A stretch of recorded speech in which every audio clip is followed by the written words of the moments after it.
Alhamdulillah, mohon syukur kehadirat Allah, kesempatan sore hari ini yang luar biasa, kita bersama-sama bisa hadir di acara podcast RKI yang baru saja di-launching oleh beliau, Bapak Aris Yanugraha selaku Ketua DPD PKS Banyumas. Jazakallah khair atas kehadirannya dan peresmian yang telah dilakukan. Kemudian juga ucapan terima kasih kepada Ibu Ati Lutfiah selaku Ketua BPKK Kabupaten Banyumas yang telah memberikan kesempatan kepada kami untuk mengadakan kegiatan podcast RKI sebagai salah satu kegiatan solusi bagi keluarga Indonesia. Masya Allah, semoga keberadaan podcast RKI Banyumas ini memberikan satu nuansa tersendiri, satu kesempatan bagi kita untuk saling berbagi kebahagiaan di dalam upaya kita bersama-sama menyelesaikan semua persoalan yang barangkali hadir di antara keluarga kita. Masya Allah.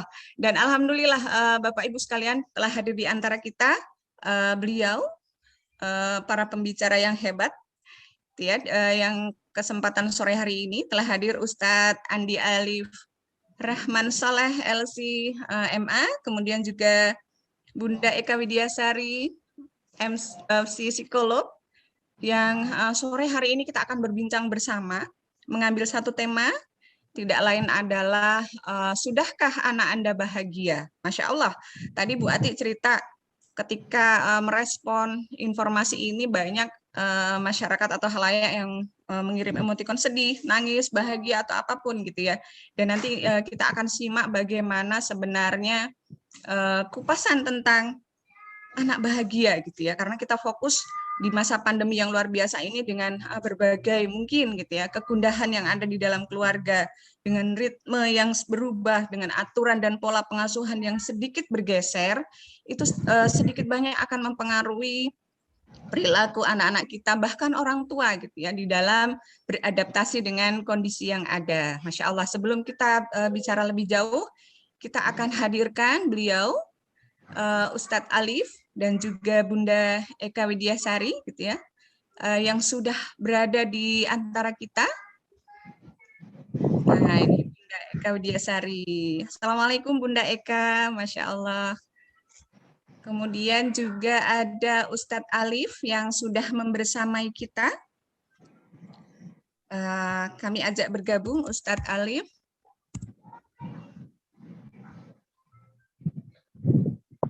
Alhamdulillah. Assalamualaikum Ustadz. Waalaikumsalam. Suara saya terdengar? Terdengar Ustadz, Alhamdulillah. Baik teman-teman, ayah bunda sekalian, saya biasa panggil teman-teman ya, karena kita satu level nih kayaknya, ayah bunda semuanya. Berbincang mengenai anak bahagia gitu ya. Sebelum ke sana, saya mohon izin untuk memperkenalkan pembicara pada kesempatan hari ini, narasumber kita yang luar biasa. Yang pertama adalah beliau, Ustadz Andi Alif Rahman Saleh LCMA. Beliau adalah lulusan S1 Syariah Islamiyah Universitas Al-Azhar Mesir, Masya Allah. Kemudian juga beliau lulusan dari S2 Ekonomi Islam Universitas Gadjah Mada. Dan saat ini aktivitas beliau sebagai pimpinan Pondok Pesantren Mahasiswa Nur Baitur Rahman Sleman, kemudian sebagai Sekretaris Bidang IKADI Sleman, Ikatan Dai Indonesia, kemudian juga penasehat kegiatan keagamaan dan sosial DKM Masjid Baitur Rahman Condong Catur Sleman. Masya Allah, aktivitas beliau yang luar biasa padat ini tidak mengurangi semangat kita ya untuk hadir di antara kita, dan insya Allah Ustadz akan membagi banyak ilmu kepada kita semua. Jih, Ustadz Jih. Baik, kemudian pemateri yang kedua adalah Bunda Eka Widiasari. Beliau lulusan S1 Psikologi UGM juga, kayak satu alma mater dengan Ustadz Alif nih. Kemudian S2-nya juga sama dari Magister Profesi Psikologi Klinis dari Universitas Gadjah Mada, Masya Allah. Dan aktivitas Bunda Eka saat ini adalah sebagai dosen di UIN Saizu Purwokerto, kemudian juga sebagai psikolog di Biro Psikologi Paramita dan Cahaya Baru. Jadi kalau mau konsultasi banyak nih bisa nih dengan Bunda Eka, insya Allah bisa ya Bunda Eka ya. Seperti itu. Dan ternyata Bunda Eka ini juga sudah menghasilkan buku gitu ya, dari tulisan beliau berjudul Empathic Love Therapy. Jadi terapi dengan cinta sepertinya Bunda. Saya juga pengen lihat bukunya nih, pengen ikut baca seperti. Baik, alhamdulillah sudah hadir di antara kita gitu ya. Dan kita insya Allah akan bersiap untuk berbincang lebih jauh dengan mengambil tema sudahkah anak Anda bahagia? Mungkin pertama saya akan ajak berbincang dengan Ustadz Alif terlebih dahulu. Dan sedikit saya ulas gitu ya, siang tadi gitu saya bawakan satu cerita nih Tat. Siang tadi anak saya yang baru saja masuk SMA nih, jadi ceritanya baru kelas 1. Kemudian sama sekolah itu ditugasi untuk membuat yang namanya proposal hidup. Proposal hidup dia merancang dari sekarang sampai kemudian dia merancang masa depannya, istilahnya seperti itu gitu ya. Jadi Masya Allah ternyata dari sekolah itu sudah ditugaskan untuk seperti itu. Dan ketika saya tanya untuk apa kepentingannya, salah satunya adalah bagaimana kamu bisa meraih kebahagiaan di masa depanmu. Masya Allah, ternyata tema bahagia itu menjadi sesuatu yang memang sangat diharapkan bagi semua orang, bahkan dari yang ada pun anak-anak diajak untuk membuat roadmap-nya gitu ya. Jadi jalan hidupnya itu sudah di mapping sejak mereka di usia-usia remaja malah gitu. Nah, mungkin sebelum bicara lebih jauh tentang itu, saya ingin berbincang dengan Ustadz Alif gitu ya. Minta untuk dipaparkan sebenarnya ukuran bahagia atau bahagia itu sendiri itu apa sih gitu ya. Dan bagi anak kita itu seperti apa gitu mungkin. Monggo silahkan Ustadz Alif. Oke, bismillahirrahmanirrahim. Wahaikum bitahiyatul Islam wa tahiyatul ahli jannah. Assalamualaikum warahmatullahi wabarakatuh. Waalaikumsalam warahmatullahi wabarakatuh. Alhamdulillahirabbil alamin. Wassalatu wassalamu ala asyrafil anbiya'i wal mursalin sayyidina wa maulana Muhammadin wa ala alihi wa sahbihi ajmain wa ba'd. Alhamdulillahirabbil alamin. Terima kasih kesempatan yang diberikan bisa bertalabul ilmi sama-sama, tawassaw bil haqq, tawassaw bis sabr wa tawassaw bil marhamah. Terima kasih tadi disampaikan Ustaz Ari ya, juga untuk Bu Atik, dan juga para pengurus yang lain, semoga tambah barokah dan tambah lancar urusannya. Ketika kita berbicara mengenai kebahagiaan ya, kalau dalam literasi bahasa Arab itu kan bahagia itu dari kata-kata sa'adah ya, sa'idah yas'adu, yang artinya sebenarnya banyak ya dalam Al-Quran itu, bisa berarti al-fawz, bisa berarti al-falah gitu ya. Namun kebahagiaan itu sendiri menurut Ibnu Qayyim al-Jauzi, Syekhul Islam, bahwasanya kebahagiaan itu terbagi menjadi dua. Ada kebahagiaan yang bersifat jasadi, ada kebahagiaan yang bersifat ruhi. Ada kebahagiaan yang memang kebahagiaan tersebut hanya berupa kesenangan. Ada kebahagiaan yang memang betul-betul kebahagiaan itu menciptakan sesuatu yang, kalau bahasa kita, sesuatu yang tidak bisa diungkapkan lagi dengan kata-kata saking indahnya gitu. Nah, kebahagiaan mungkin secara umum ya adalah sesuatu yang disenangi ketika mendapatkan sesuatu yang diimpikan atau menghadapi sesuatu yang diharapkan. Itu adalah suatu kebahagiaan. Namun lebih dari itu, Ibnu Qayyim al-Jauziyah menyebutkan bahwa kebahagiaan yang hakiki, kebahagiaan yang sejati adalah ketika kita bisa menggapai ridha Allah Subhanahu wa taala, ketika kita bisa menggapai cinta Allah, kita akan mendapatkan kebahagiaan yang hakiki. Banyak orang di dunia mencari kebahagiaan, tapi kebahagiaannya sebatas kebahagiaan yang fana atau kebahagiaan yang sifatnya sementara. Maka banyak sekali orang yang tega untuk mencabut, bahkan untuk merenggut kebahagiaan dari orang lain supaya dirinya bisa bahagia. Padahal kebahagiaan yang hakiki itu seperti itu. Kebahagiaan yang sebenarnya adalah ketika kita bisa bersama-sama berbahagia. Jadi bukan yang penting aku bahagia, enggak gitu lah. Tapi bagaimana kita bisa sama-sama bahagia, dan kebahagiaan tersebut tentunya datang dari bagaimana kita bisa menciptakan kebahagiaan tersebut bersumber dari Allah Subhanahu wa taala yang ridho akan apa yang kita perbuat. Jadi kebahagiaan yang hakiki itu adalah kebahagiaan yang betul-betul bersumber dari Allah Subhanahu wa taala karena kita berusaha untuk menggapai ridhonya maupun cinta. Ketika kita berbicara mengenai kebahagiaan pada anak, mungkin Bu Eka pasti lebih paham ya tentang psikologi anak seperti apa. Tapi ketika kita berbicara mengenai kebahagiaan pada anak, ya artinya mereka bisa mendapatkan porsinya pada dunianya itu.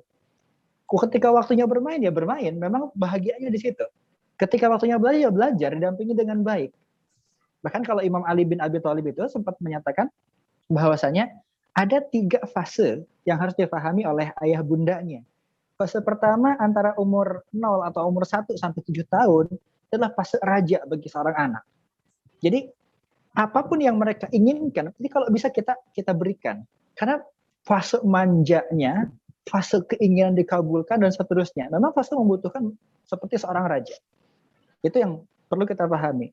Kemudian di fase yang kedua adalah 7 tahun sampai usia 14 tahun itu seperti tawanan atau seperti tahanan.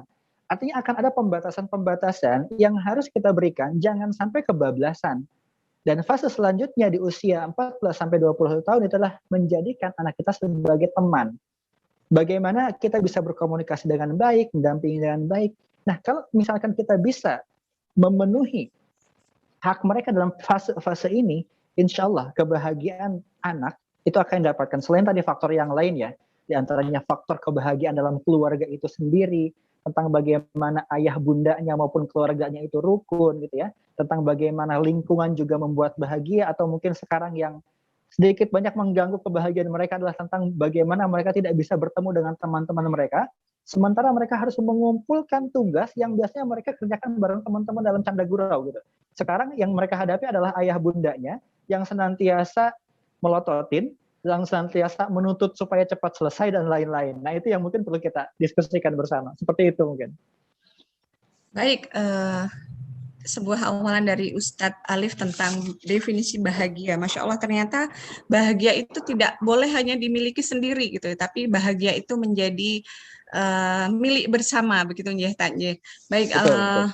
untuk mencapai itu gitu ya, Masya Allah. Kita akan coba ulik lagi nih ke Bunda Eka gitu ya.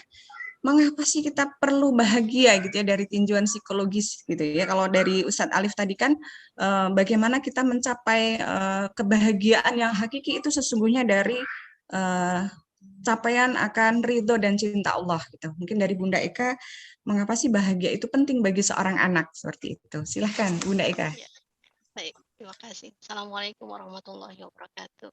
Waalaikumsalam warahmatullahi wabarakatuh. Ya, alhamdulillah, senang sekali bisa bertemu Bapak Ibu di sini. Ya, sedikit berbagi mengenai tadi mengapa sih harus bahagia. Tadi yang sudah dipaparkan sama Ustadz Alif sangat luar biasa sekali. Saya belajar banyak Ustadz hari ini dari Ustadz gitu ya. Definisi kebahagiaan tadi sudah disampaikan oleh Ustadz Alif. Tapi saya sedikit curhat mungkin ya. Kalau saya ketemu sama klien, saya tanya, bahagia itu apa sih buat kamu gitu ya? Apalagi kalau klien saya ini anak-anak. Jawaban mereka simpel, kalau saya nggak sakit Bu, itu aja. Gitu. Kalau saya nggak sakit. Nah, kemudian kenapa sih harus bahagia? Karena ketika anak bahagia, maka dia itu akan bisa berkembang sesuai dengan tahapan dan tugas perkembangannya. Tadi Ustadz Alif sudah sampaikan, mungkin yang tadi ada 3 tahapan perkembangannya. Kalau di ilmu psikologi itu disebut tahapan atau tugas perkembangannya. 1 sampai 7 tahun dia menjadi raja, dia tugas perkembangannya adalah bermain. Itu tugas perkembangan dia, gitu ya. Nah, tapi kalau di ilmu psikologi kita sebut sebagai tahapan dan tugas perkembangan. Nah, kalau anak-anak ini bahagia, maka saya sampaikan bahwa dia akan mencapai tugas dan tahapan perkembangannya secara optimal. Nah, kalau dia bisa berkembang optimal dalam setiap tahapan perkembangannya, maka dia akan menjadi manusia yang utuh, manusia yang baik. Saya rasa seperti itu, Mbak Butanti. Ya. Jadi Masya Allah ya, jadi kalau anak-anak bahagia itu mereka akan tumbuh dan berkembang sesuai dengan haknya, seperti ini Bunda Eka ya. Jadi mereka akan tumbuh menjadi anak yang maksimal, kemudian lebih mampu gitu ya untuk meraih apa yang mereka inginkan ketika mereka mendapatkan kebahagiaan tadi. Mungkin bisa ditambahkan lagi Bunda Eka tentang sebenarnya lebih detail lagi gitu ya, nah ciri-ciri anak yang bahagia itu seperti apa sih, selain tadi ya mungkin dari klien itu kan terjawab bahwa yang penting saya tidak sakit gitu, tapi mungkin secara tinjauan psikologis lebih jauh gitu ya tentang ciri anak yang bahagia itu mungkin bisa lebih definitif lagi seperti itu. Silakan Bunda Eka. Baik. Tadi saya kembali lagi mengenai tahapan perkembangan. Tadi kalau di psikologi ada tahapan perkembangan, kognitif, emosi, dan juga sosial. Nah, kemudian apa sih ciri-cirinya gitu ya kalau anak ini bahagia? Yang biasa saya tanyakan, dan ini bisa dilakukan oleh ibu-ibu semua di rumah gitu ya, cek anak di rumah apakah dia bahagia atau tidak. Itu yang pertama adalah kita lihat dulu pola makannya seperti apa. Apakah pola makannya berubah? Apakah dia sering banyak makan atau dia berkurang makannya? Gitu. Ya, kita cek. Kalau dia normal berarti dia fine, dia baik-baik saja. Kalau enggak berarti ada masalah. Ya, itu checklist 1 gitu ya. Kemudian yang kedua adalah kita lihat lagi pola tidur. Anak-anak yang sedang dalam keadaan yang sedih atau tidak nyaman, itu biasanya pola tidurnya berubah. Apakah dia sulit tidur, ya mau tidur itu sulit, gitu ya, dan bangun itu terlihat capek, atau kemudian dia enak tidur biasa jam 9 biasa dia jam 9 tidur, tapi begitu dia tidur dia sering terbangun karena mimpi buruk atau dia merasa melihat sesuatu dan lain sebagainya gitu ya. Cek pola tidurnya, apakah normal atau tidak normal. Ya. Nah, kemudian yang ketiga adalah gelisah enggak anak ini. Ya. Kalau kita bisa lihat gelisah atau tidak dari wajahnya. Dia suka murung, dia biasanya ceria senyum, dia tiba-tiba diem aja gitu ya. Itu tanda gelisah. Kemudian dia menarik diri enggak dari lingkungan gitu ya.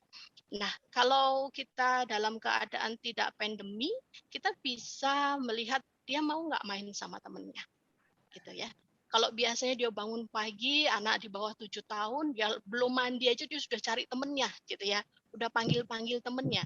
Tapi ini kok dia diem aja, ya. Dia diem aja, dia di rumah aja, gitu ya. Itu silahkan dicek di situ. Ya, iya atau tidak, ya checklistnya iya atau tidak. Nah, kemudian ini yang paling kentara buat anak-anak. Dia mudah marah atau enggak? Ya, kesenggol dikit teriak misalnya gitu ya. Terus ngamuk ya. Nah, kemudian gampang jengkel, gampang nangis apa enggak? Kalau cewek, kalau perempuan itu biasanya dia lebih ke nangis, jengkel ya. Dikit-dikit brebes apa ya namanya Mbak nanti? Brebes mili, dikit-dikit brebes mili. Ya, kalau anak perempuan biasanya gitu, tapi kalau anak laki-laki biasanya nah yang saya lihat saat ini banyak sekali yang dia suka apa ya, mukul dinding atau dia mukul kaca gitu ya. Itu suatu hal yang dia sebelumnya belum pernah lakukan sebetulnya, tapi di masa pandemi banyak gerakan-gerakan seperti ini yang dilakukan oleh anak-anak laki-laki gitu ya, yang saya temui seperti itu. Sebelum pandemi ketika dia marah dia tidak melakukan ini, tapi ketika pandemi dia marah melakukan ini. Ini bisa kita perhatikan, bisa kita teliti bersama. Nah, kemudian yang selanjutnya, apakah dia mudah lelah? Enggak dia ajak main, ayo main. Enggak capek. Enggak gini aja, duduk aja misalnya gitu. Nah, kemudian selanjutnya lagi kita lihat lagi apakah pola kehidupannya berubah atau tidak. Yang dia biasa bangun pagi jam 9 dia main, kemudian dia makan, misalnya gitu ya. Main dulu baru makan gitu kan. Kemudian dia main lagi kalau anak di bawah 7 tahun habis selesai main lagi gitu ya. Tiba-tiba dia baik-baik saja di rumah diem aja. Itu signs, itu tanda ya. Kita lihat ya tidak. Kalau misalnya kita lihat kok dari semua list tadi itu ada salah satu, kita harus sudah mulai peka. Ada apa di sini? Cek, ya. Ibu-ibu bisa cek langsung. Ya. Tapi kalau listnya kok banyak sekali, itu sudah lampu kuning. Listnya ada 3 aja. Itu yang tidak gitu ya, atau tidak normal gitu. Itu sudah lampu kuning buat kita. Gitu. Berarti istilahnya ada semacam termometer emosi gitu ya Bunda Eka ya. Jadi kita yang harus waspada gitu ya terhadap kondisi real anak-anak kita di rumah di masa pandemi ini. Karena kalau boleh saya cerita juga itu dialami oleh anak-anak saya gitu. Jadi mungkin kejenuhan, kemudian masa daring yang 1,5 tahun sudah mereka lewati ini pun akhirnya anak-anak menjadi emosional, kemudian banyaknya tugas yang harus dituntaskan itu juga akan menjadikan anak seperti itu. Jadi itu tadi mungkin yang dijelaskan tentang termometer emosi ya Bunda. Baik, Mungkin berbeda Mbak Tanti. Maksud saya kalau kita bicara termometer emosi itu hal yang berbeda lagi. Itu adalah cara mudah kita untuk menanyakan ke anak kita. Boleh saya tambahkan sedikit, misalnya begini. Boleh, silahkan. Dek, termometer emosi itu range 1 sampai dengan 10. Itu kalau 1 itu kamu sedih, 10 itu kamu bahagia banget. 1 sedih banget, 10 bahagia banget. Kamu sekarang lagi ada di mana, Dek? Bisa ibu-ibu di sini buat termometer sendiri. Ya kayak termometer di rumah, itulah termometer suhu gitu ya. Kita buat aja di situ 1 sampai 10. Atau kemudian kita bisa pakai begini. Dek, kalau ini sedih, kalau ini bahagia. Adik di mana? Segini apa segini apa segini. Nah, itu sudah bisa kita sampaikan ke anak-anak kita gitu ya. Anak 2 tahun, 3 tahun sudah ngerti mereka kalau ditanya. Oke, monggo Ibu. Oke, baik.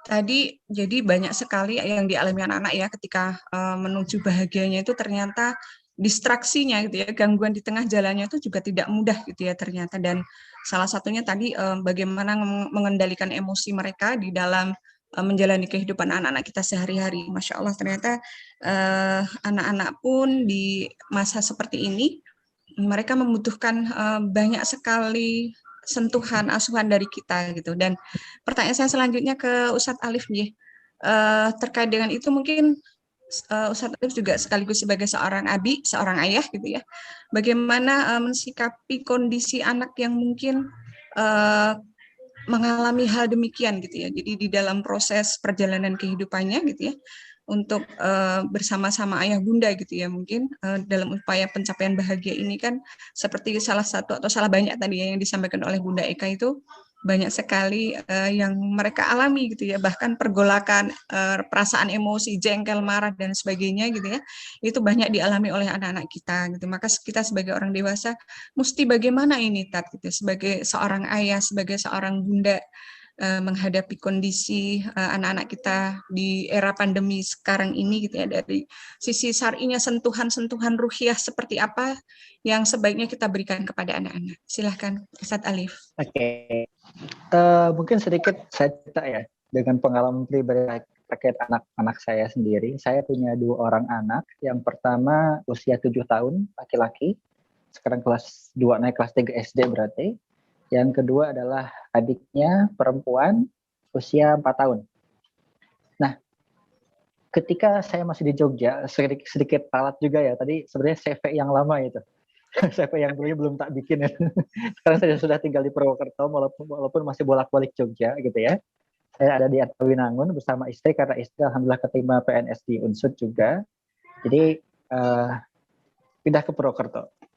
Ketika masih di Jogja, ketika usia anak saya yang pertama itu mungkin usia sekitar 4 tahunan lah ya, mungkin 4 atau 5 tahunan, kami mendapatkan sebuah sekolah yang luar biasa, yang memang berbasis kepada Quran. Namanya tuh bukan PAUD, tapi TAUD, tahfidz anak usia dini. Menurut kami sekolah yang sangat luar biasa dengan kurikulum yang luar biasa. Maka kami Bisa pun diadopsi masukkan. ya Tanya? Wah luar biasa sebenarnya nanti. Itu punya Bu Diana. Kalau Bu Eka tahu itu punya Bu Diana, dosen psikologi UGM. Kalau mungkin tahu ya. Dosen saya. Oh gitu. Iya. Jadi anak saya masukkan ke situ. Secara apa ya? Secara pergaulan enjoy sekali anak saya di situ, gitu lah. Coba memang dan secara apa ya? Secara kognitif mungkin anak saya juga ya lumayan bisa mengikuti. Ya alhamdulillah ketika di tahun itu dalam jangka waktu 1,5 tahun itu, karena memang angkatan pertama, alhamdulillah bisa menyelesaikan hafalan sampai 5 juz dalam usia yang 5 sampai 6 tahun itu. Namun ternyata seiring perkembangan waktu saya lihat bakat, minat, passion anak saya itu ternyata bukan di hafalan gitu lah. Akhirnya lama-kelamaan kita sadar bahwa anak kita tuh bukan kita menjudge anak kita nggak bisa gitu ya, tapi ada sesuatu yang lebih menarik lagi di dia.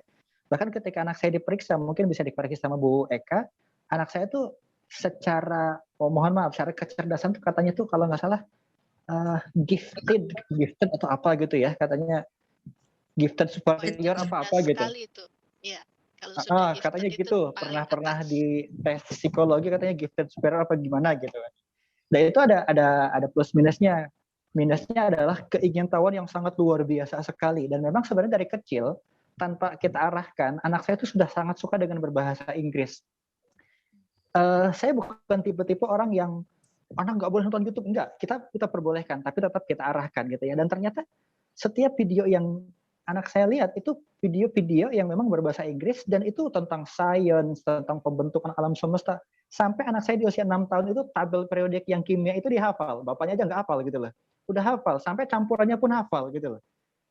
Akhirnya di SD kita pilihkan sebuah sekolah yang kita tanyakan ke dia, pengennya yang seperti apa, maunya yang kayak gimana gitu loh. Dan kita nggak pernah mengarahkan kamu harus jadi dokter, kamu harus jadi polisi, kamu harus hafal Quran, enggak. Anak yang paling nyaman untuk kemana, gitu ya. Sampai ada 7 sekolah kita datangi sebelum masuk anak ke SD. Sampai terpilihlah satu sekolah di Jogja itu yang saya masukkan anak ke situ, dan memang sama anak sesuai sekali dengan bahasa Inggrisnya, sangat suka dengan berbahasa Inggris, dan memang sekolahnya pun full bahasa Inggris semenjak dari kindinya gitu. Nah, dari situ kita pahami bahwasanya ternyata anak itu mempunyai kecenderungan yang berbeda-beda. Memang kemampuan setiap anak itu berbeda-beda, iya gitu ya. Tapi ada kecenderungan setiap anak yang berbeda-beda. Kebahagiaan mereka itu di mana gitu loh. Dan kita nggak bisa paksakan kebahagiaan tersebut sesuai dengan yang kita inginkan. Saya ingin anak saya belajar Al-Quran gitu. Saya pengen anak-anak saya ini hafal Quran gitu. Tapi tidak bisa kita paksakan, kamu harus hafal Quran seperti ini, nggak bisa. Menurut saya, kebahagiaan anak adalah ketika mereka bisa menemukan sendiri kebahagiaan mereka yang didukung orang tuanya. Jadi nggak usah dipaksakan ini itu gitu loh. Karena bisa jadi ada anak yang secara akademik baik, tapi mungkin secara olahraganya kurang bagus. Tapi mungkin sebaliknya pun ada yang seperti itu. Secara akademik kurang bagus, tapi secara olahraganya bagus misalkan. Jadi kita nggak paksakan ke semuanya harus bagus, enggak. Tapi ada di mana anak tersebut menonjol, itu yang harus kita asah terus. Kadang-kadang kan jadi suatu otokritik buat kita semua adalah ketika misalkan ada 10 pelajaran 10 pelajaran gitu kan, matematikanya jelek, sementara seninya bagus. Ini yang dilesin matematikanya terus, padahal harusnya diasah itu seninya gitu, dikembangkan seninya.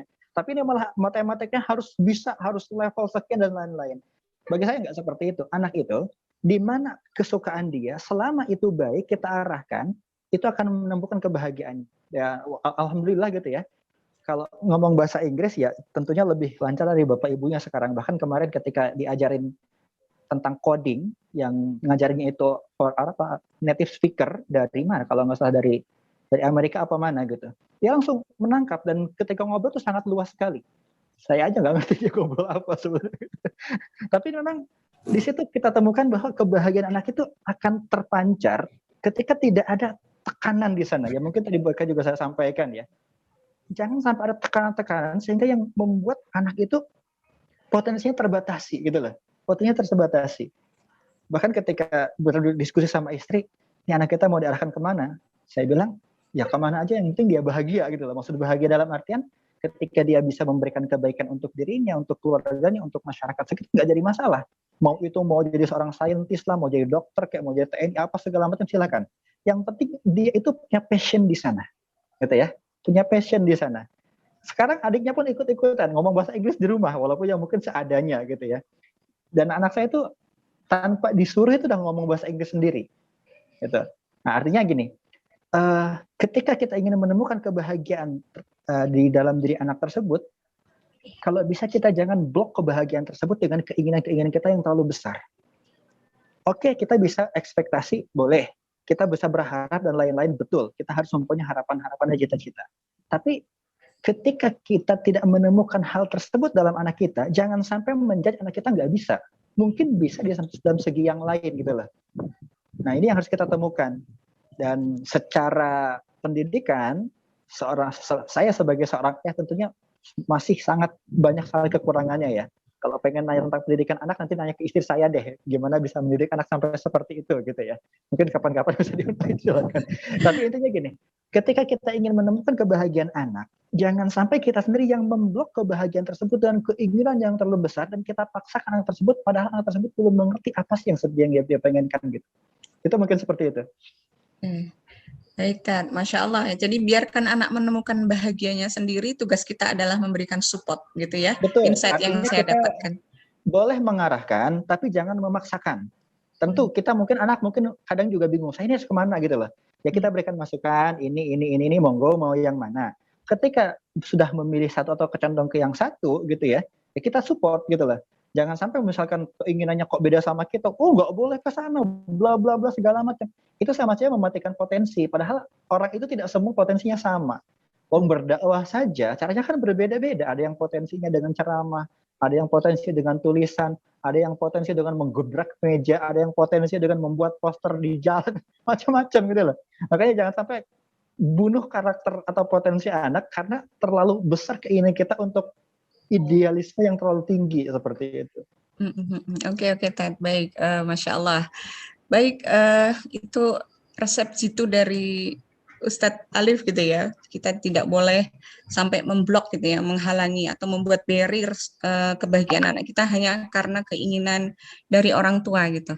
Baik, saya sempat membaca dari tulisan Bunda Eka juga gitu ya tentang psikologi first aid ya. Jadi pertolongan pertama pada kondisi psikologi anak-anak kita gitu ya, terkait juga masih dengan apa yang disampaikan di awal tadi gitu. Mungkin Bunda Eka bisa sampaikan ya apa sih tentang PFA ini gitu ya. Kalau kita kenal ada P3K, mungkin di psikologi ada istilah PFA gitu ya. Terkait masih sama dengan pembahasan kita tentang menangani anak yang kondisi mungkin emosionalnya tidak stabil untuk proses menuju kebahagiaannya. Silahkan Bunda Eka. Iya, PFA itu psychological first aid gitu ya. Jadi di masa pandemi ini, saya yakin ibu-ibu semua di setiap keluarga pasti punya namanya kotak P3K ya. Dan kotak P3K-nya ini saat ini pasti isinya lebih penuh daripada sebelum masa pandemi.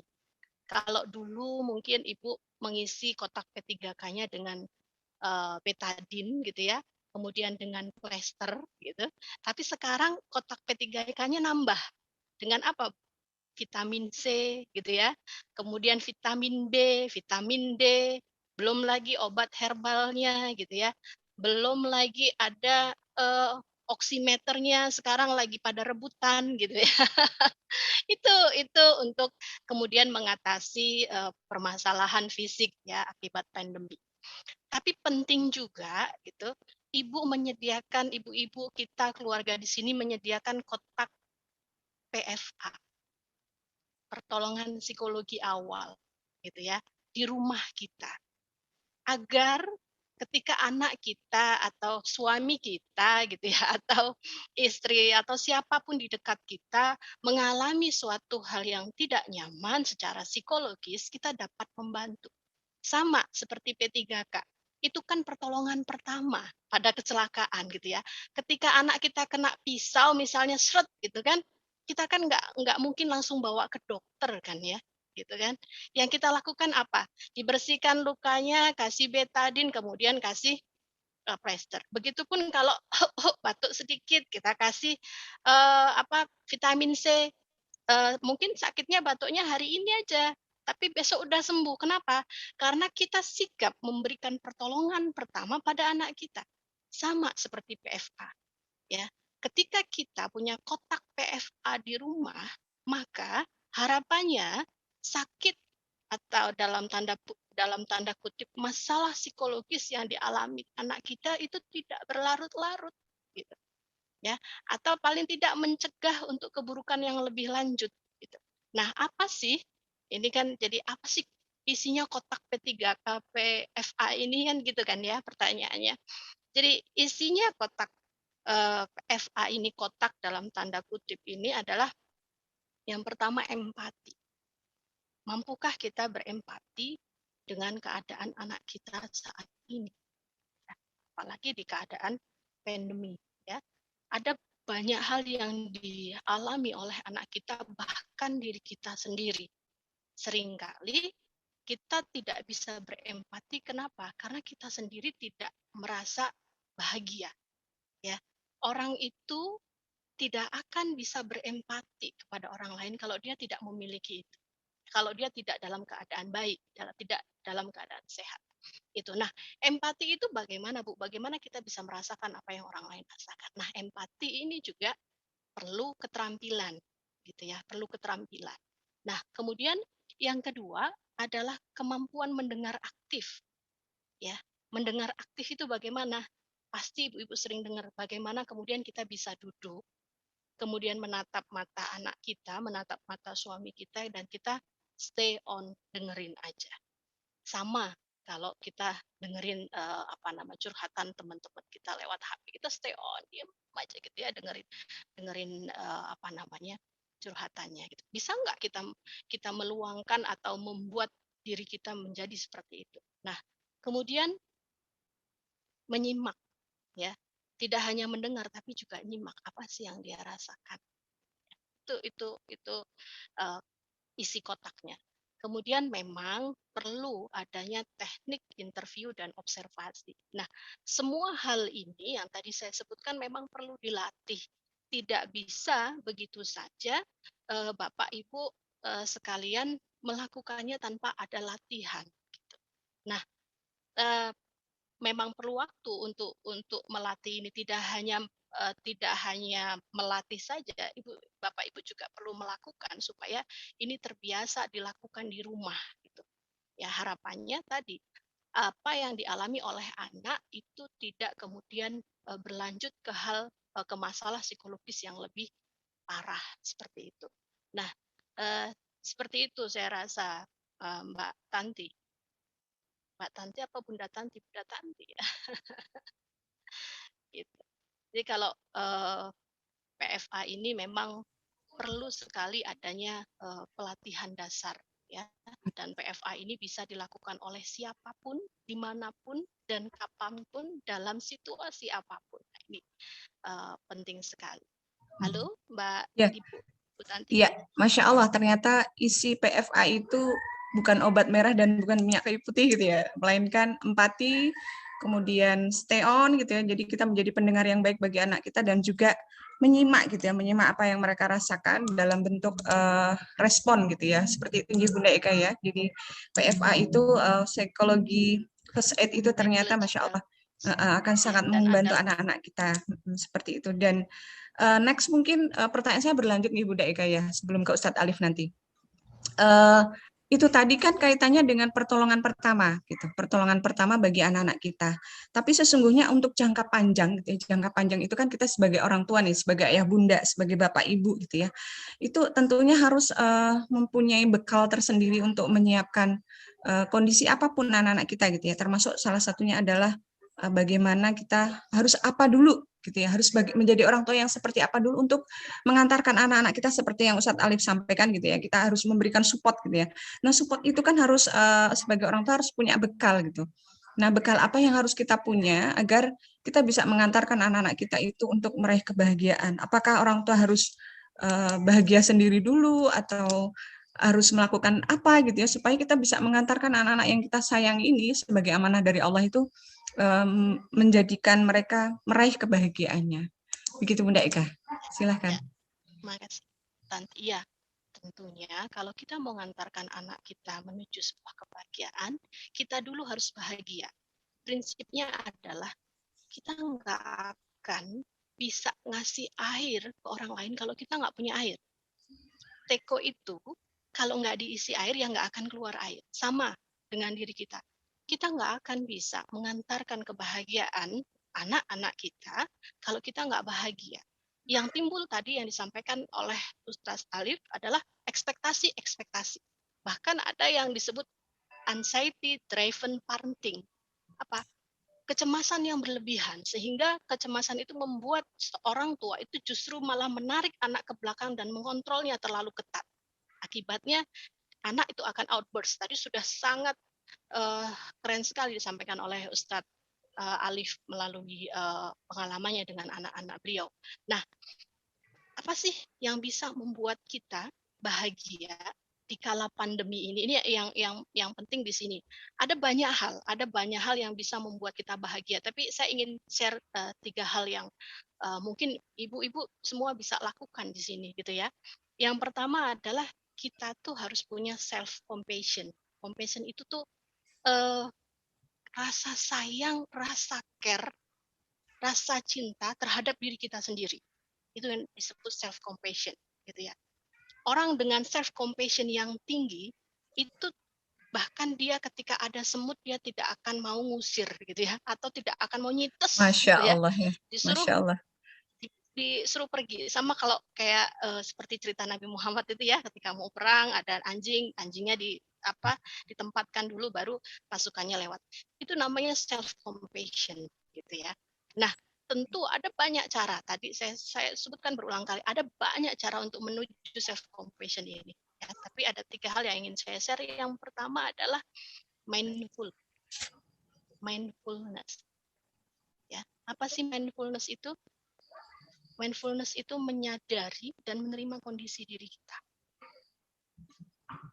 Iya, saya bingung. Iya, saya capek. Iya, saya merasa tidak nyaman di kondisi pandemi ini. Terima itu. Karena memang itu adalah kondisi yang wajar di situasi yang tidak wajar. Semua orang ngalamin itu. Bahkan saya pun terima itu. Tahap selanjutnya itu tentu sampai kalau kita bicara mengenai ikhlas. Tapi sebelum sampai ke ikhlas kita sadari dulu itu. Ada mindful. Tanpa adanya penilaian, it's okay. Ini kondisi, sadari bahwa ini terjadi sama saya. Kalau saya pernah saya tangani satu klien saya, seorang dokter. Dia nggak bisa tidur, dia merasa performanya sangat buruk. Ketika saya bilang begini, capek ya? Enggak, saya nggak capek. Ya saya sudah ngelakuin ini dari dulu, Bu. Biasa aja sih. Capek ya? Enggak, Bu. Saya nggak capek. Saya sudah biasa kok, setiap hari begini-begini terus saja begitu. Ketika 2-3 kali pertemuan baru ketika saya bilang capek. Capek ya, Bu? Iya, saya capek. Saat dia menyadari kondisi dirinya, dia akan bisa menerima kondisi situasi di sekitar. Itu penting. Nggak apa-apa kok kalau kita bilang capek, nggak masalah gitu. Boleh kok. Ya, itu mindfulness. Ya. Kemudian common humanity. Common humanity itu apa?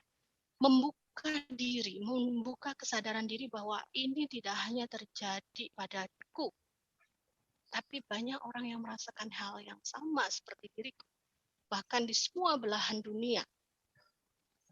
Itu akan membuka jangkar kita, membuka jendela kita supaya lebih besar bisa menerima situasi ini. Gitu. Ya. Dengan kita, oke, nggak hanya saya yang. Itu yang kedua. Yang ketiga adalah acts of kindness. Bahwa perlakukan diri kita seperti halnya kita memperlakukan orang yang paling kita sayangi. Ya. Kita sering sekali ya ibu-ibu tuh ya harus berjuang dalam keluarga ya, membahagiakan keluarga, membahagiakan anak, tapi sering lupa sama diri sendiri. Sering lupa meluk dirinya sendiri gitu. Ya, sering meluk orang lain tapi sering lupa. Perlakukan diri kita bagaimana kita memperlakukan orang yang paling kita sayang. Contohnya apa sih, Bu? Kalau saya pribadi, saya itu paling suka masak. Saya suka masak, ya ketika saya tidak nyaman, saya akan berlama-lama masak dan saya minta suami saya itu sebagai asisten saya dalam masak. Apa yang saya lakukan? Ya, tolong dong cuciin ini. Ya, ininya tolong dong ambilin daun salam. Ya, tolongkan ini. Saya memanjakan diri saya dengan begitu.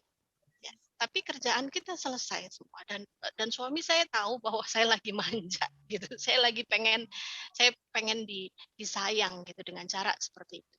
Kadang ya ketika kondisi COVID Sabtu Minggu saya memang kasih hari libur, jadi saya bangun itu biasanya saya beres-beres masak dan lain sebagainya, enggak saya lakukan itu, saya kuntelan dulu sama suami sama anak gitu ya, buat ngekek-ngekek sampai ketawa-ketawa gitu, baru kita bangun bareng, baru kita beres-beres gitu.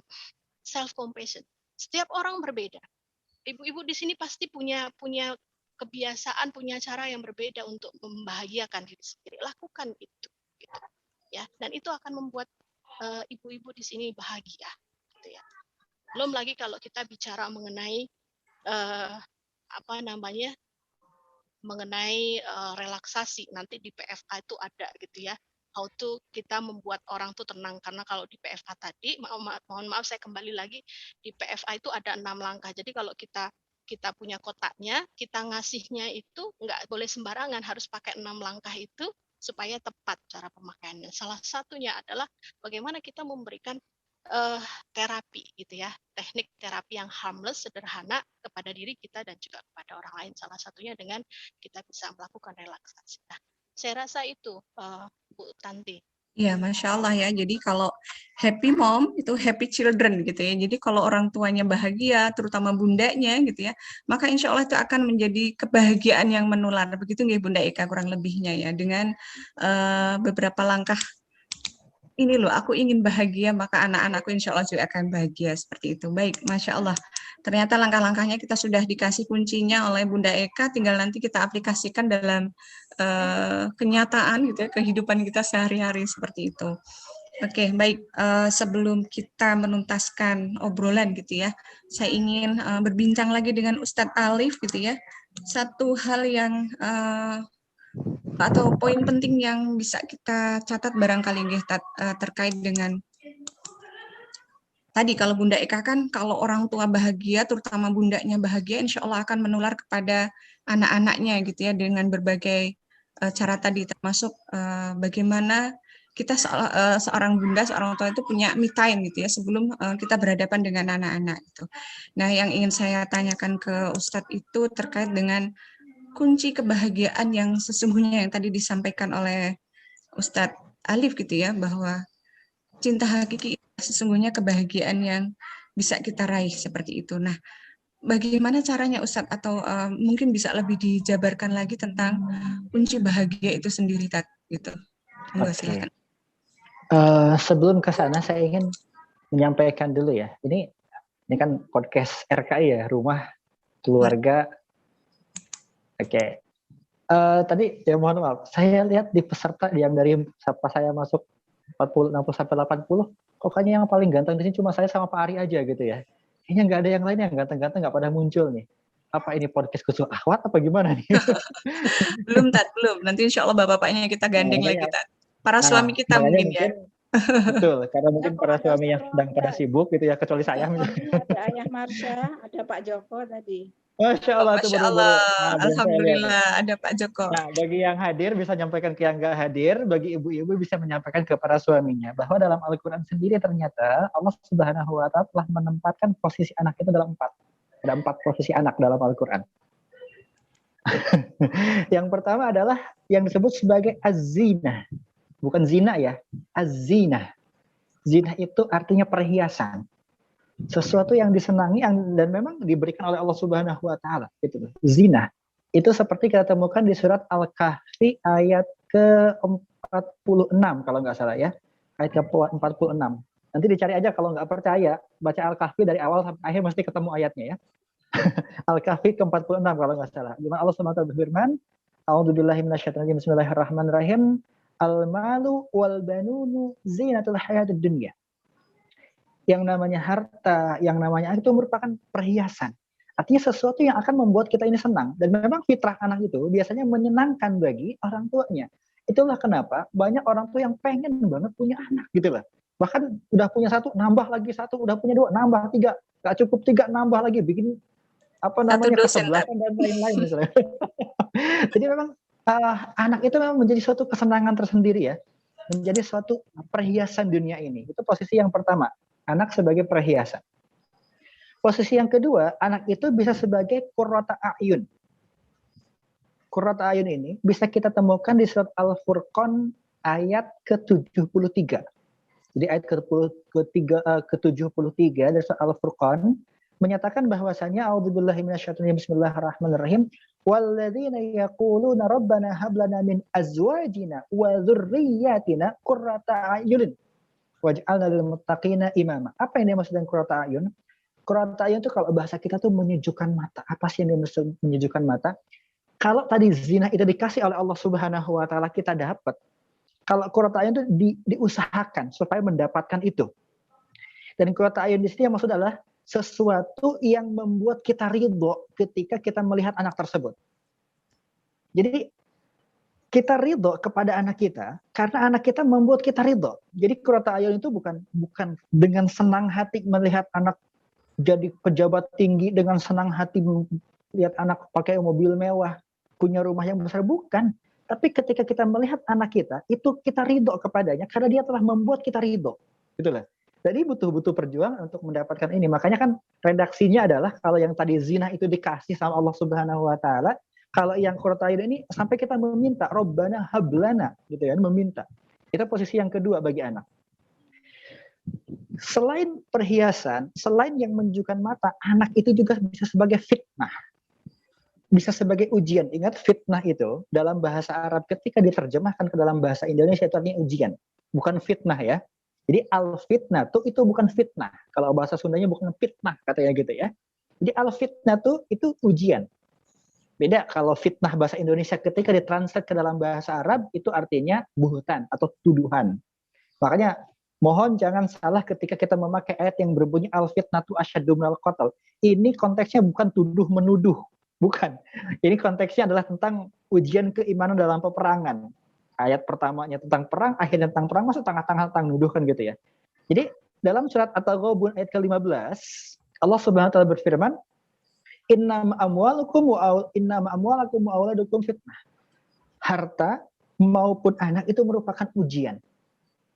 Jadi kita harus bisa menempatkan diri jangan sampai anak kita ya, itu menjadi sesuatu yang jadi batu sandungan kita.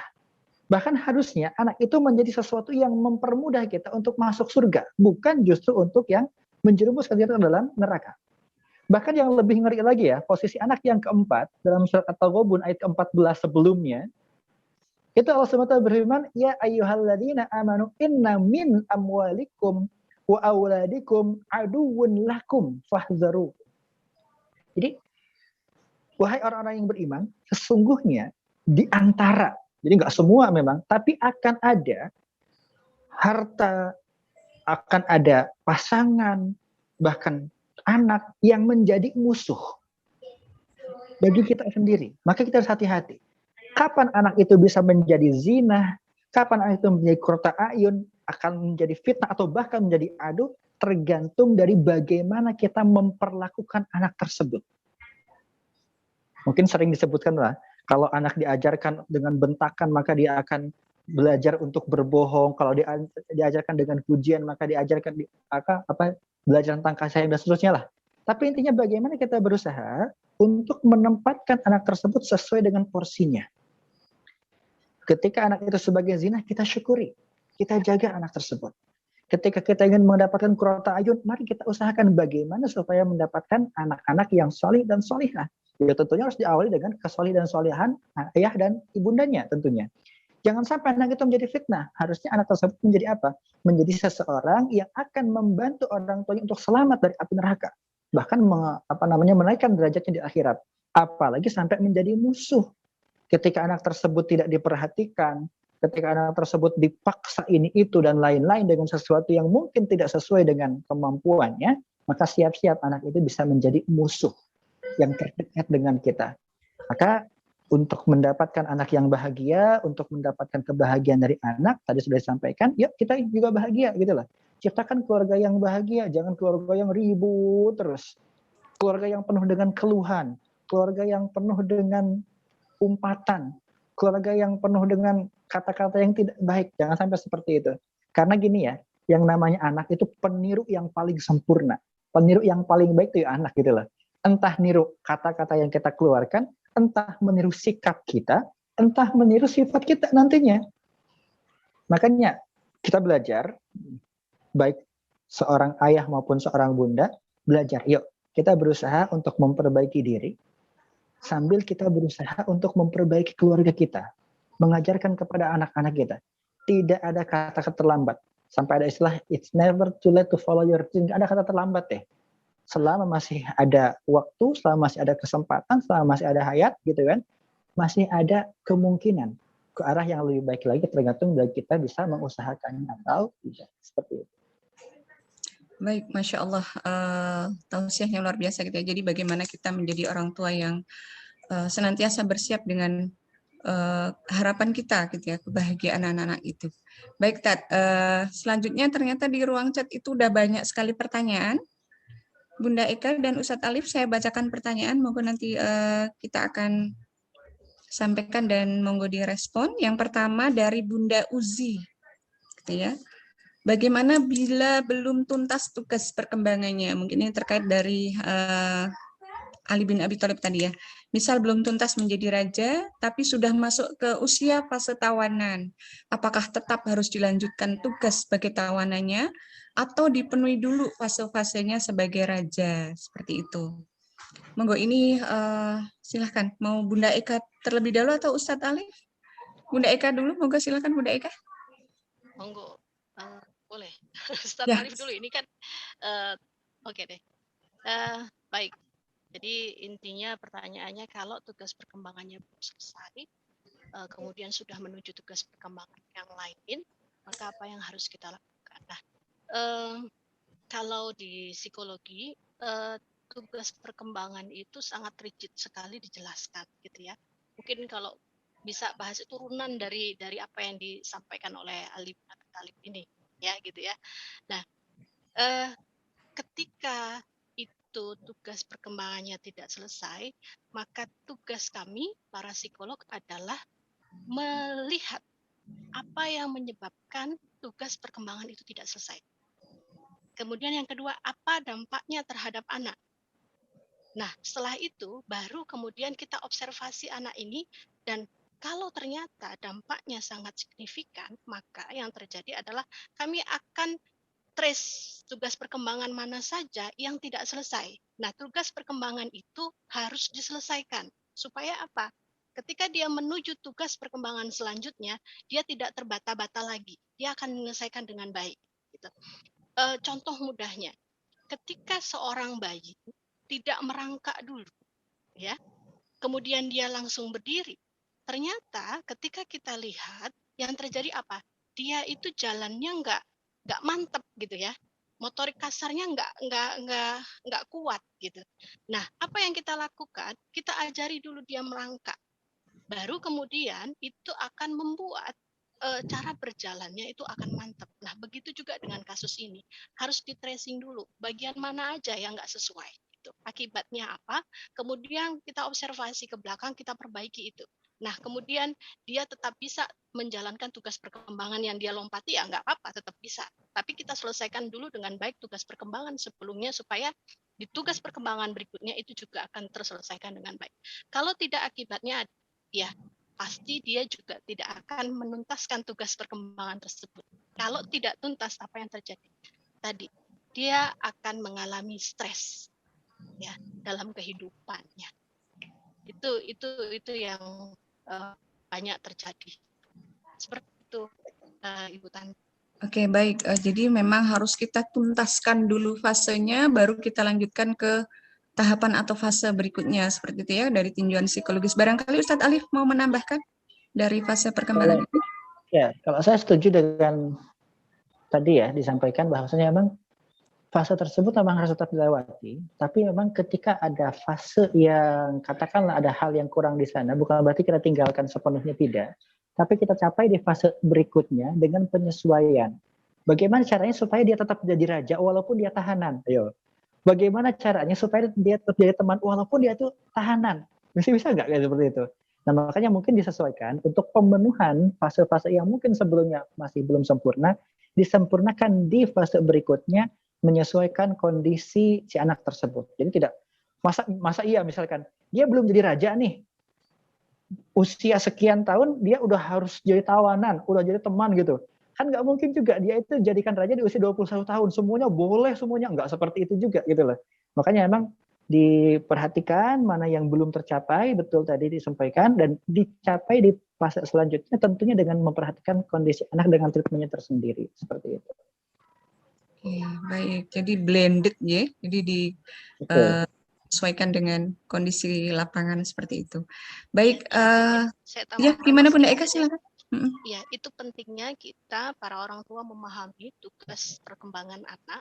Kemudian kita juga penting untuk kita tahu teknik observasi dan wawancara, sehingga kita ketika anak kok misalnya 2 tahun dia belum bisa jalan, oh ini udah nggak sesuai nih dengan tahapan perkembangannya, misalnya seperti ini. Ini anak loh harusnya dia masih banyak main, kok dia perilakunya seperti itu. Nah, kalau kita tahu lebih dini itu akan lebih cepat untuk membantu anak ini untuk bisa berkembang dengan baik. Ya, baik, Bunda Eka. Sepertinya Bunda-Bunda dan Ayah juga akan senang nih kalau banyak belajar dari Bunda Eka bagaimana teknik observasi lanjutan, begitu ya Bunda Eka ya. Next time mungkin ya kita akan adakan. Baik, pertanyaan berikutnya dari Bunda Dian di Solo, Masya Allah. Ternyata yang ikut dari Banten, dari Solo, dari Kebumen, banyak sekali nih yang bergabung dengan kita. Dari Bunda Dian di Solo menanyakan, terkadang rumah tangga mengalami ujian yang berat dan itu sedikit banyak mempengaruhi kondisi psikologis anak. Bagaimana bilang kemana tadi? Menghadapi kondisi seperti ini, seperti itu. Jadi persoalan rumah tangga gitu ya. Mungkin tadi juga disampaikan Ustadz Alif ya. Ternyata itu juga akan sangat berpengaruh bagi kondisi psikologis anak. Kita harus bagaimana nih sebagai orang tua, gitu ya. Ketika di dalam rumah tangga kita itu terjadi yang demikian. Gitu. Moga silakan Ustadz Alif. Oke, kalau saya seperti ini ya, pasti setiap keluarga, setiap rumah tangga pasti punya permasalahan. Kalau nggak punya permasalahan bukan rumah tangga namanya, rumah tanpa tangga atau tangga tanpa rumah mungkin seperti itu ya. Tapi intinya seperti ini, ketika permasalahan terjadi kita lihat apakah permasalahan tersebut perlu diketahui anak atau tidak, atau harus diketahui oleh anak atau tidak. Kalau tidak perlu untuk diketahui anak, tidak harus diketahui oleh anak, tutup rapat-rapat di kamar kita, nggak usah nyampe ke kamar anak gitu loh. Kalaupun cemberut, udah cemberut di kamar kita, jangan sampai kelihatan sama muka anak gitu loh. Jadi ada permasalahan yang memang khusus kita aja yang tahu, udahlah anak nggak usah tahu, karena memang kalaupun tahu dalam tanda kutip ya nggak ada manfaatnya juga untuk anak. Tapi ada permasalahan yang mungkin anak perlu difahamkan. Contoh misalkan, mungkin permasalahan keuangan ya mungkin kita nggak bisa beli apa yang anak inginkan, kita pahamkan sedikit demi sedikit. Jadi ada permasalahan yang harus kita tutup rapat-rapat dari anak karena memang tidak ada kaitan sama sekali dengan anak. Yang justru ketika anak itu tahu bahkan mungkin stresnya pindah dari kita ke anak juga ikutan stres misalkan gitu, walaupun sebenarnya mereka nggak perlu stres untuk itu. Ada permasalahan yang mungkin perlu kita bicarakan dengan anak, tentunya dengan bahasa yang sesuai dengan usia anak tersebut. Kita berusaha pahamkan gitu ya tentang apa yang terjadi dalam permasalahan rumah tangga kita. Kalau misalkan urusan katakanlah mohon maaf ya pelakor lah atau pebinor lah, itu anak-anak kayaknya nggak usah tahu, apalagi anak-anak SD apa kayak gitu nggak usah dibicarain lah gitu ya. Tapi bagaimana supaya ketika permasalahan tersebut terjadi, jangan sampai membebani si anak lebih berat. Kenapa? Anak juga punya beban. Jangan dikira kita aja yang punya beban. Anak itu juga punya beban gitu loh. Beban apa? Ya Allah, mungkin beban bermain dengan anaknya atau mungkin beban pelajaran di sekolah dan lain-lain. Intinya kita harus pandai mana yang perlu kita sembunyikan dari anak, mana yang perlu kita sampaikan ke anak supaya anak tersebut memahami apa yang kita rasakan dan semoga bisa juga memahami tentang apa yang kita ambil keputusan. Seperti itu. Baik, pertanyaan masih berlanjut terkait dengan tadi. Jadi ketika rumah tangga itu mengalami ujian berat gitu ya, kemudian kalau tadi kan dari Ustadz Alif, sebisa mungkin anak kita tuh tidak tahu persoalan orang tua gitu ya. Tapi bagaimana ketika anak kita itu sudah terlanjur gitu ya, dan itu menjadi trauma masa lalu yang sering muncul ketika anak itu beranjak besar gitu ya. Bagaimana caranya supaya anak ini di usianya sekarang tetap bisa menikmati kebahagiaan? Mungkin Bunda Eka silahkan pertanyaannya. Baik, setuju sekali ya Ustadz bahwa ada permasalahan yang kita pegang sendiri sebagai orang tua, ada permasalahan yang kita bisa share dengan anak. Tapi masalah yang paling utama adalah kita sering tidak bisa memegang atau menutupi ekspresi emosi kita ketika kita dalam masalah. Nah, ekspresi emosi itulah yang kemudian ditangkap oleh anak suasananya. Nah, suasana itu yang kemudian akan membuat anak terbawa emosi. Artinya, itu akan membuat anak menjadi lelah, menjadi sangat tidak nyaman, dan pasti anak tahu permasalahan yang kita hadapi. Dari mana? Bukan dari masalahnya itu, tapi dari ekspresi emosi yang dihadirkan oleh kedua orang tuanya. Dan tidak mungkin ketika orang tua ada masalah, ekspresi emosinya itu biasa aja. Gitu, ya. Nah, yang perlu kita pelajari adalah manajemen emosi. Bagaimana kemudian tadi hal yang kita tidak perlu share ke anak, tapi juga ekspresinya itu nggak terlalu membuat anak menjadi tidak nyaman seperti itu. Jadi kita perlu belajar mengenai manajemen emosi. Nah, ini satu bab sendiri, Bunda Tanti, ya, mengenai manajemen emosi ini gitu ya. Yang paling nyaman adalah yang paling sederhana tadi, teknik PFA, relaksasi. Itu akan bisa merubah apa namanya, emosi kita, karena ketika kita marah, ketika kita tidak nyaman, maka saraf simpatetik kita sedang bekerja dan itu tidak bisa kita tutupi. Yang kita bisa lakukan dengan kita relaksasi, maka yang bekerja adalah saraf parasimpatetik, minimal turun meskipun nggak hilang emosinya. Nah, kemudian pertanyaannya, kalau ini sudah terlanjur, lalu bagaimana? Ya, yang saya temui di banyak kasus, anak pasti mengalami trauma. Sedikit sekali saya mendapatkan anak yang mengalami trauma ini bisa clearing sendiri, bisa rilis sendiri gitu ya. Sedikit sekali saya menjumpai. Yang saya jumpai adalah banyak sekali mereka yang muncul ketika mereka remaja atau mereka dewasa dan perlu dibantu oleh profesional gitu ya. Apa bentuknya? Kuliah nggak lulus, nggak percaya diri, ya. Kemudian dia sering, atau kemudian dia lebih bentuknya agresif, misalnya ya, dia suka main sana sini nggak jelas gitu ya, bentuknya macam-macam. Jadi traumanya, sakitnya sama, tapi keluarnya bentuknya macam-macam. Nah, ini yang sering terjadi dan mereka perlu pertolongan profesional. Tapi ada nggak sih Bu yang bisa selesai dengan itu? Ada kok gitu ya. Jadi sebetulnya salah satu misalnya trauma karena bencana dan lain-lain, itu orang itu punya mekanisme penyembuhan diri yang bagus. Manusia itu punya mekanisme penyembuhan diri yang bagus. Tidak semua orang yang berada dalam kondisi yang tidak nyaman kemudian mengalami trauma. Tidak semua. Mereka bisa rilis ketika kehidupannya semakin baik. Tapi itu tadi yang saya temui, ada justru lebih banyak atau sebagian besar yang mengalami trauma dan dia butuh bantuan.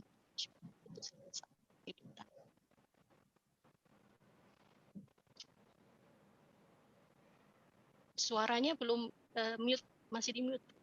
Baik, Masya Allah. Jadi trauma healing itu sebenarnya juga bisa dilakukan mulai dari keluarga sendiri ya Bunda, justru terutama gitu. Baik, Masya Allah. Ini masih banyak pertanyaan dan waktu kita sudah semakin mendekati maghrib ya. Ternyata Masya Allah obrolan kita ini menjadi semakin hangat ketika semakin petang ini. Baik, satu pertanyaan atau dua nih yang mau saya bacakan lagi. Masih bisa nggih, insya Allah nggih, satu atau dua, sebentar. Dari Bunda Asih di Purwokerto Utara, bagaimana mengatasi anak yang sudah beranjak remaja? Ini hampir sama ya dengan trauma kebahagiaan tadi gitu ya. Dan baru diketahui ternyata ada ciri dia tidak bahagia. Jadi mungkin dari yang dipaparkan tadi diketahui anak ini tidak bahagia. Padahal kalau dilihat dari kondisi keluarga, merupakan keluarga yang baik-baik saja gitu ya, bahkan menjadi panutan di dalam masyarakat. Hanya kekurangannya adalah masih kurang dari sisi ekonomi. Apakah ini ada keterkaitan? Jadi kondisi ekonomi yang masih kurang gitu ya, apakah ada hubungannya dengan ketidakbahagiaan? Bunda Eka barangkali, silakan. Oke, jadi pertanyaannya, jadi ternyata ada, ketika dilihat dari list-list tadi, ada ketidakbahagiaan. Jadi saya ingin mengulas dulu bahwa kita nggak bahagia itu nggak apa-apa kok gitu ya, boleh. Jadi tidak bahagia itu bukan berarti tidak sehat sebetulnya, tapi tidak bahagianya berapa lama, itu yang penting.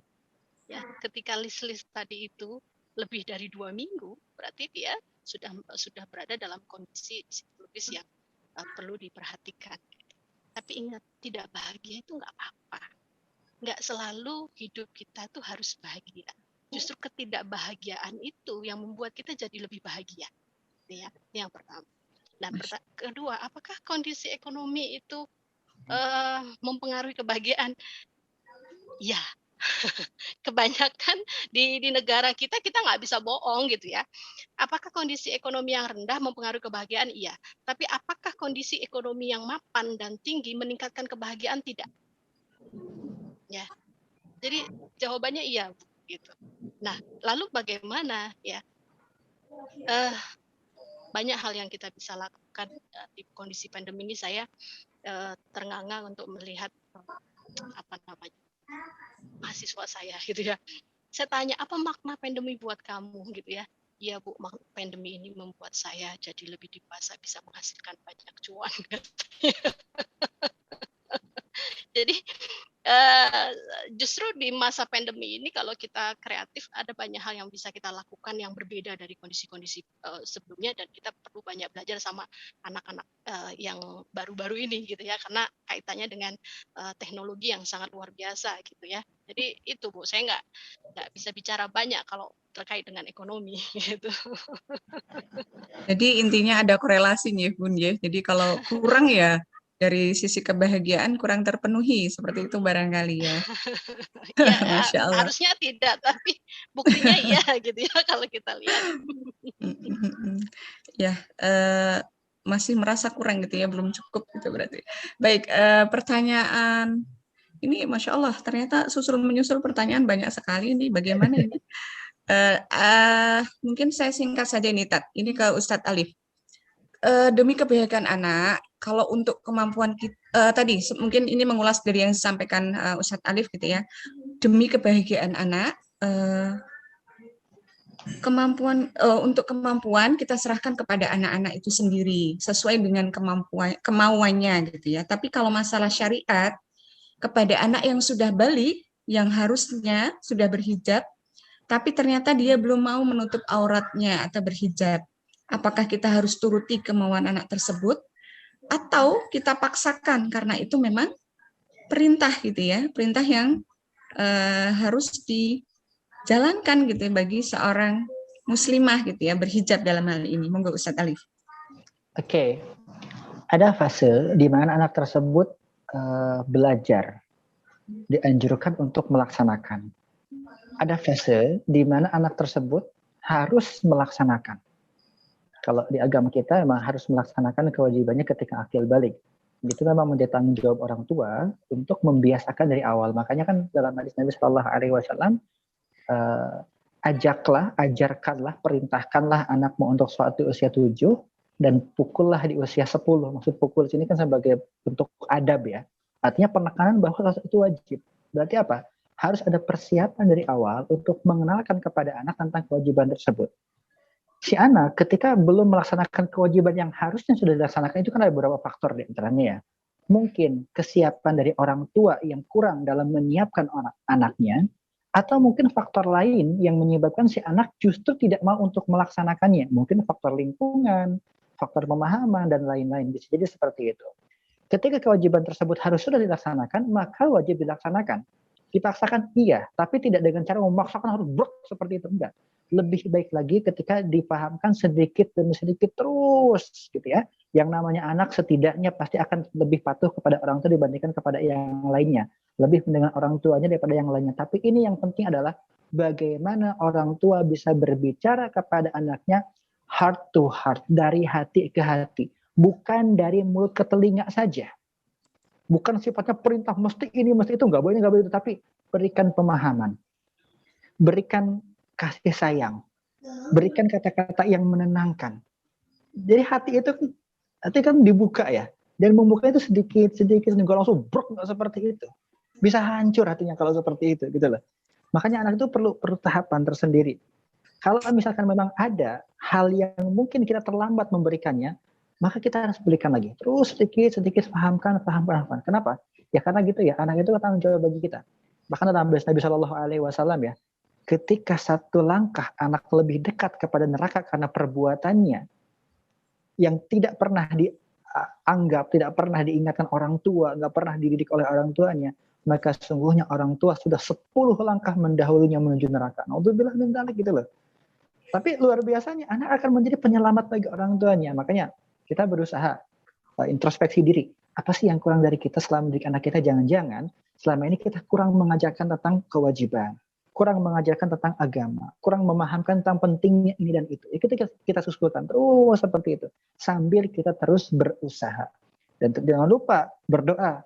Karena di antara doa yang mustajab yang tidak ada penghalang antara Allah dengan hambanya adalah antara doa orang tua untuk anaknya.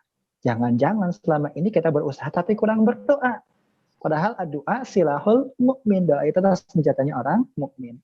Jadi kita terus berusaha, insya Allah sedikit demi sedikit, mungkin tidak bisa cepat, tapi kalau kita istiqomah pasti akan ada hasilnya, gitu ya. Insya Allah akan ada hasilnya, insya Allah akan menuju ke arah yang lebih baik lagi, seperti itu. Baik, Masya Allah. Jadi bertahap kemudian disertai doa yang kuat, seperti itu. Baik, karena waktu juga sudah semakin sore, mungkin ada yang menyiapkan untuk buka puasa hari Kamis, maka mau tidak mau kita menyudahi dulu perbincangan kita pada sore hari ini. Masya Allah, Bunda Eka, Ustadz Alif, kehadirannya luar biasa. Atau mungkin ada closing statement yang mau disampaikan dari Bunda Eka? Ya, kita semua mengalami dan tidak buat saya di jurnal itu semua di segala aspek kehidupan kita. Tapi saya ingin menyampaikan, yuk kita sama-sama melihat pandemi ini sebagai upaya kita untuk mengenal kita lebih dalam, mengenal keluarga kita lebih dalam, agar kita bisa mengenal dekat. Saya rasa itu. Baik, Masya Allah. Jadi lebih mengenal keluarga kita. Oke, Ustadz Alif mungkin closing statement-nya silahkan. Kalau saya sih jangan lupa tersenyum ya. Tersenyum untuk keluarga, tersenyum untuk anak, maupun tersenyum untuk diri kita sendiri. Karena ketika kita ingin melihat dunia tersenyum kepada kita, ya kita senyum kepada dunia. Masya Allah, langsung kita praktek saja barangkali ya, Tat. Di forum ini kita senyum bersama 6 detik. Begitu ya, insya Allah. Jadi banyak senyum, bikin awet muda, dan membuat orang yang melihat kita tersenyum pun ikut bahagia. Begitu ya, Tat. Ya. Jadi tabasum, tersenyum.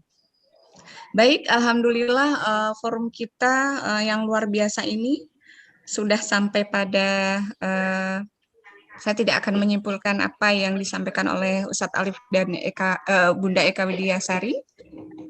Silahkan Ayah Bunda, nanti insya Allah kita akan next untuk hadir di podcast RKI Banyumas kembali, terutama dengan pertanyaan yang barangkali tadi belum tuntas terjawab gitu ya. Jadi tadi masih ada beberapa pertanyaan yang mampir di ruang chat tapi tidak bisa kita tuntaskan pada kesempatan sore hari ini. Semoga kita diperkenankan untuk atau diperjumpakan kembali di kesempatan yang lain gitu ya. Insya Allah kita akan adakan podcast RKI Banyumas ini setiap 2 pekan sekali gitu ya. Dan harapan kita bersama, kehadiran podcast RKI Banyumas ini akan menjadi solusi bagi keluarga Indonesia dan menjadi kesempatan kita untuk semakin belajar dan memperbaiki diri, menjadi orang tua yang hebat, dan pondasi dasar bagi masyarakat dan negara kita itu tidak lain adalah bagaimana keluarga itu juga terbereskan, tertuntaskan persoalannya, seperti itu. Sehingga kenapa kemudian RKI mengadakan salah satunya gitu ya melalui podcast RKI Banyumas. Sekali lagi kami haturkan jazakumullah khairan jaza Bunda Eka, Ustadz Alif atas berkenannya untuk hadir di podcast RKI Banyumas. Semoga Allah membalas kebaikan Ustadz dan Bunda sekalian. Demikian Ayah Bunda, terima kasih atas kehadirannya dan kesempatan kita untuk bersama-sama mengilmui kembali, dan insya Allah gitu ya kita akan hadir kembali 2 pekan ke depan dengan tema dan narasumber yang berbeda insya Allah. Maka nantikan episode kami berikutnya dan bisa Ayah Bunda juga ikuti tayangannya di channel YouTube Perempuan PKS Banyumas. Demikian dari saya selaku pembawa acara atau moderator pada kesempatan sore hari ini. Jazakumullah atas perhatiannya, saya haturkan. Saya Tanti Sujat Miko, billahi taufik wal hidayah. Assalamualaikum warahmatullahi wabarakatuh. Waalaikumsalam.